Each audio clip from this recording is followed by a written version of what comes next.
SABC, host broadcaster of the G20 South Africa 2025.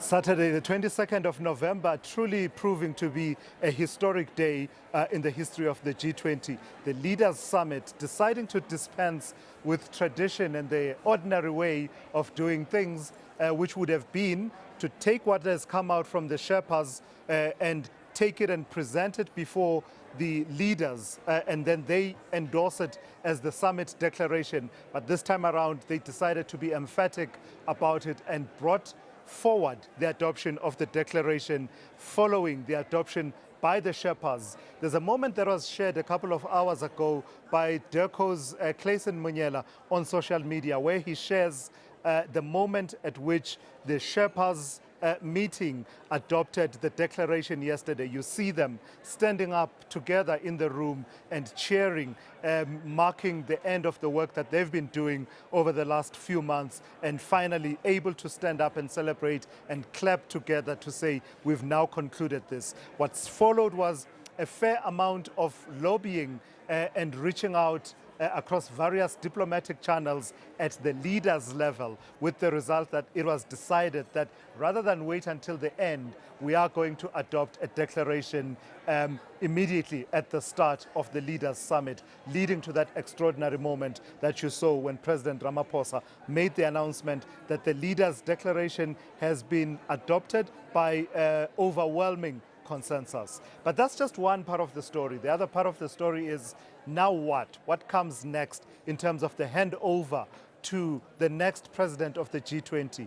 In the build-up, of course, the United States making it clear that is the next president, making it clear that they are not going to participate in the G20 meetings themselves, but would have wanted to send some junior officials from the embassy to take part in the handover of the presidency from South Africa to the United States. But we also understand that that is not going to happen. Samgele Masego is on standby with the latest further detail that we are gleaning from that. Samgele, what are we learning in terms of South Africa's position about the handover of the G20 presidency?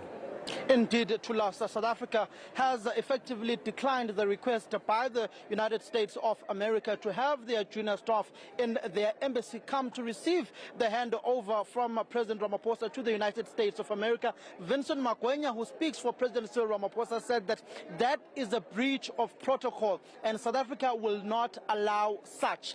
South Africa will not allow that breach of a protocol by the United States of America to have its junior staff come to receive the handover of the G20 presidency. So effectively, tomorrow, President Ramaphosa will not hand over to the junior staff of the American embassy of the G20 presidency.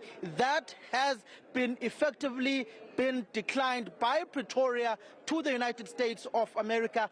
They will not be coming, they will not be accredited to receive that particular handover in that format. Instead, it will take place at the Department of International Relations and Cooperation next week, as opposed to them coming here to the G20 Leaders Summit for their junior staff to receive that particular handover from President Ramaphosa. But Tulas, I just want to go quickly to my phone and read one particular segment of what President Ramaphosa had to say when he was opening this G20 summit. Quote, "We should not allow anything to diminish the value, the stature, and the impact of the first African G20 presidency. This G20 Leaders Summit has a responsibility not to allow the integrity and credibility of the G20 to be weakened. In fact, from this summit, we should have a sense that G20 has been strengthened."